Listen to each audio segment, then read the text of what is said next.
So, now, my first What the Farage moment comes from the one and only Nadine Dorries. That's right, one of Boris's biggest loyalists, actually a superfan, some would say. She's been speaking to my colleague, and indeed friend, Dan Wootton, in an exclusive GBNews interview. Now, she made a little dig at Rishi Sunak. I tell you what, she didn't hold back. Here it is. You were obviously sitting around the cabinet table with those two men. Did you have any idea that they were plotting against the Prime Minister?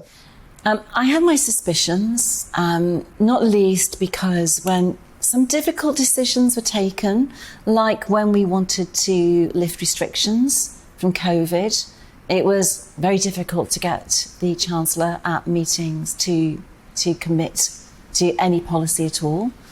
Rishi had been planning his campaign to the letter, launched it the day it was ready, and everybody else is kind of like blindsided and thinking, what's going on? We've all been working so hard. How can he have been that campaign ready? Well, the answer is he wasn't working so hard. We all were. And I'm afraid we found ourselves in quite a difficult position. It's strong stuff. I tell you what, Dan Wootton has really pulled one out of the bag there, hasn't he? And you can watch that full interview on Dan Wootton tonight, right here on GB News, and it's following up as well a bit later on. It's going to be, well, about 9 p.m, really, I suppose. You might be leading in on it, I'm not quite sure, but he starts at 9 p.m, so you better tune in, just in case. But just reacting to that, ladies and gentlemen, how do you feel about Rishi? It went from dishy Rishi, didn't it, to be honest with you, maybe a little bit of a snake. Where did all this Partygate stuff come from? Where did it all come from?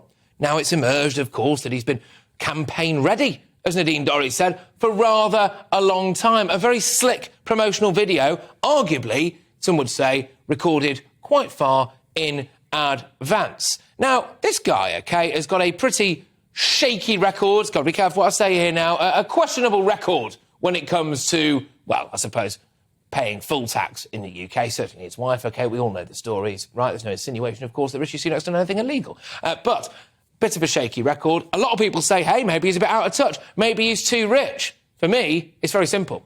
He's too short to be our leader. You can't have a leader that small.